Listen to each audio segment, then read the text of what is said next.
I was getting a little Starbucks in Houston, and I ran into this fine gentleman. It was great to see you in person. How we doing, Pat? Hey, fantastic. Been a great couple weeks. Been a great couple weeks. Quiet couple weeks. Been pretty loud, but it was great to see you, Molly. It was great to see the entire ESPN family down there. It's been fantastic. It's been great. You've been real low-key. You notice P. Mac with the suit jacket on? Yeah, I mean, he's been doing a lot of that lately. He's been doing a lot of that lately. Okay. What's going on, P. Mac? What's going on? What's really going on? All right. Hey, Unc, listen. I walked right down range and just let everybody on earth fire at me for like the last 10 days. It's been loud, Unc, but I put on this sport coat today, and I said, I'm going to be like the #1 sports entertainer in the complex list, Shannon Sharpe. And then this morning I sat down, and I said, what would Stephen A. Smith do today? Well, he would get back in the saddle, and he'd start talking his junk. So I am taking inspiration from you two. I am living a fantastic life, but boy, I'm excited for these last couple weeks to maybe change the page and the chapter of my life, I shall say. Let's go. All right. Stay low and keep firing. All right, the Eagles' season certainly ended a downward trajectory after a 32-9 loss to the Buccaneers, Philadelphia's second largest playoff loss in franchise history. After starting the season looking like world beaters at 10-1, the Eagles lost 6 of their last 7, staying in the NFC East. Another favorite that got beat. Much more shocking, though. Dallas got punked by Jordan Love and the Packers in Jerry's world, mind you. The Cowboys' defense didn't look like themselves, and the offense not on the same page. So both the Cowboys and Eagles defense disappointed in their wild card games. As I just mentioned, the Cowboys allowed the most points in a single playoff game in franchise history, while the Eagles lost by 23, their second largest playoff loss in franchise history. Pat, bigger disappointment for you this season? Would you go Dallas or Philly? Okay, so shout out to Jordan Love and the Packers doing their thing against the Cowboys, by the way. They played phenomenal. And same with Baker Mayfield and the Buccaneers. They were buzzing as they beat the hell out of the Philadelphia Eagles, who I think is the bigger disappointment in this particular conversation. Now, you got to remember, it wasn't too long ago the Eagles were in the Super Bowl. The Eagles are 10-1. The Eagles just paid Jalen Hurts the biggest money that they could ever think about paying a quarterback because he was the guy. He was the chosen one. Now, they lose both of their coordinators, offense coordinator, defense coordinator, and obviously they go to a different coordinator on the defensive side halfway through the season. But I think if you look at the moxie of that Philadelphia Eagles team, you look at Goddard and Jalen last night on the sideline, you look at A.J. Brown and Jalen on the sideline a couple weeks ago, and you think about a team that was in position to host playoff games, have the #1 seed in the NFC, and continue to build a potential dynasty for the Philadelphia Eagles fans that have been yearning for this type of success forever, and then it just goes right down to dumper. 1-6 down the stretch. You're talking about playing the absolute worst football when you're supposed to be playing the best football. This man's supposed to be talking trash in the tunnel as he's exiting games. Instead, now we're wondering about his future. I think this Philadelphia Eagles collapse is certainly colossal. I think it's probably going to call for some change. I think Roseman, Laurie, and all of them are going to have to do their thing and see why and how this took place. And I saw Booger McFarland put a tweet out, and I think it's very, very true. Something happened in this locker room. Something. I don't know if it's a personal situation, if it's a distraction, if it's a beef, if it's a betrayal, but seemingly down the stretch, they got much worse on the field, and in the locker room, it seems like they lost everything that they were a year ago when we were talking about them being a great team. So for me, the Philadelphia Eagles are a much bigger disappointment than the Dallas Cowboys this season. That soliloquy was eloquent, very, very well delivered, and totally wrong right now, Pat McAfee. Let me tell you something right now. The Eagles, listen, the way they looked over the last 7 weeks, you're absolutely right from the standpoint of it being a disappointment, but it's one we saw coming. This man right here has been attacked by the city of brotherly love for months because he's been pointing out, look, this is what we're seeing now. This is what we're seeing, and then last night they looked like they damn near quit or practically quit. The bigger disappointment was the choke job that the Dallas Cowboys put out there this past weekend. It's a choke job. I know something about it. Just look at my first pitch. Choke job on my part. See, you got to know how to admit these damn things, Pat McAfee. I know what a choke job looks like when I see it. You're talking about palms getting sweaty, backsides getting tight, That's what we saw in Dallas. It wasn't a precipitous collapse, but one we saw coming for weeks and weeks over a 7-week period. No, they were a 12-win team. They won the division crown. They were sticking out their chests. They were making plans for San Francisco or Santa Clara, or wherever the hell they played, for the NFC Championship game. And then they got out on the field, and the minute Green Bay marched 12 plays and 75 yards, all of a sudden you saw panic kick in. I'm talking panic from the coach, panic from the quarterback, panic from the defensive coordinator.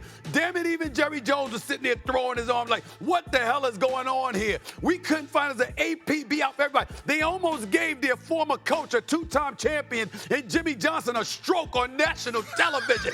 Even Troy Aikman came on my show, the Stephen A. Smith show yesterday, talking about how, listen, he was not playing. I have not seen Jimmy Johnson that upset since I played for him. This is what was said, because panic kicked in. It was a straight choke job by the Dallas Cowboys. And how can it be any more disappointing than a choke job? I'm sorry. The bigger disappointment is the Dallas Cowboys. We kind of saw the Eagles coming. We didn't see that coming.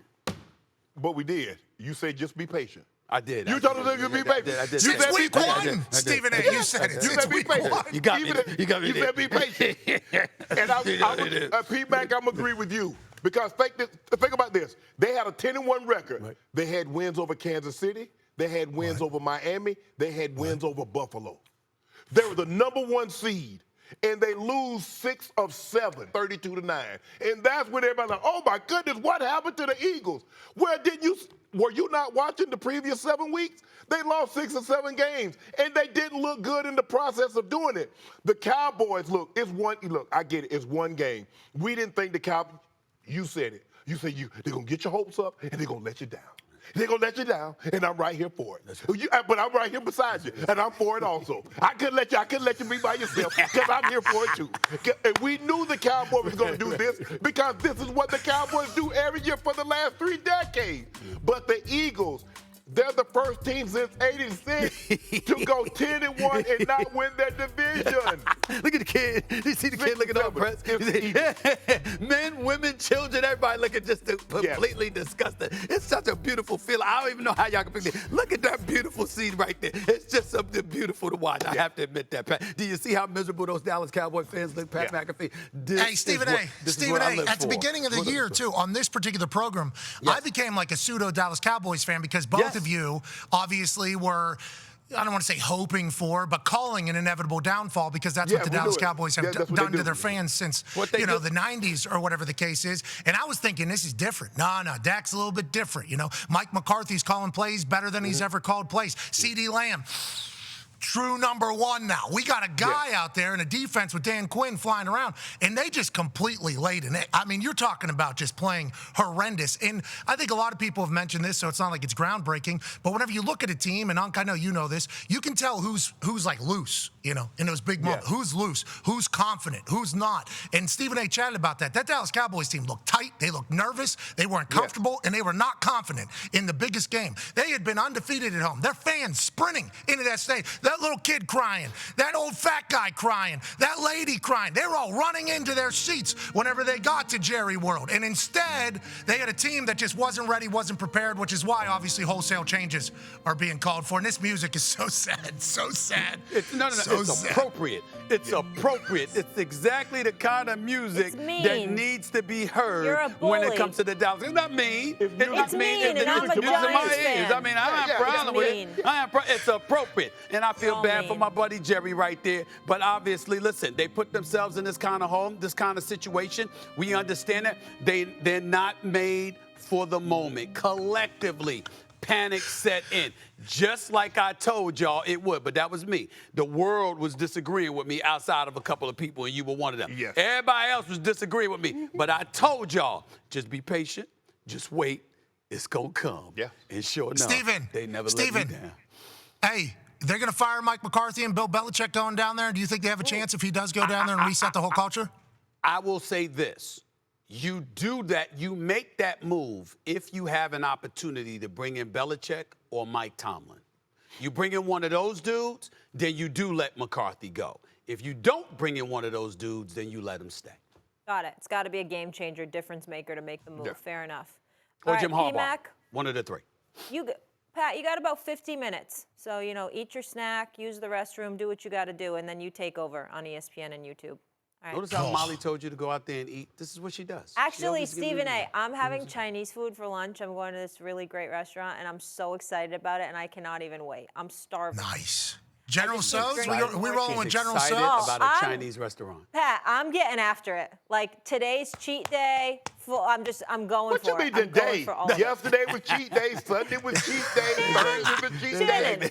Shannon, I don't want to hear anything from you. I don't want to hear anything from you about my cooking My bad. skills, and I don't want to hear anything from you about that. We haven't gone to the gym together, and when that happens, you're going to be zip. You're going to be like, wow, this girl gets after it. Yeah. Okay. By the way, You've earned it, Molly. By the way, Molly, did Were you hear in the gym at 6 this morning? Because I was. Molly, I don't know what Pat, you were Molly. doing, Shannon. Pat I and Molly, snored. did y'all hear What? Shannon talking about the light, the light in the car coming on, and something might be wrong? I didn't know you knew so much about cars. I thought you just used car service. No. I didn't know you know. that was I good. thought you was living Oh, like I'm a that. shade tree mechanic. Okay. Hey, Unc, right now, I got my back right tire has not enough air in it. I got something going on with the oil. My car's telling me there's a bunch going on, but I'm not. It's too cold. I'm not checking any of it until at least 2-3 months. And that's what the Eagles have been, you're saying? Yeah. That's about right. So when it puts you downside the road, Yeah. I don't know what happened. You know what happened. They told you 2 months ago.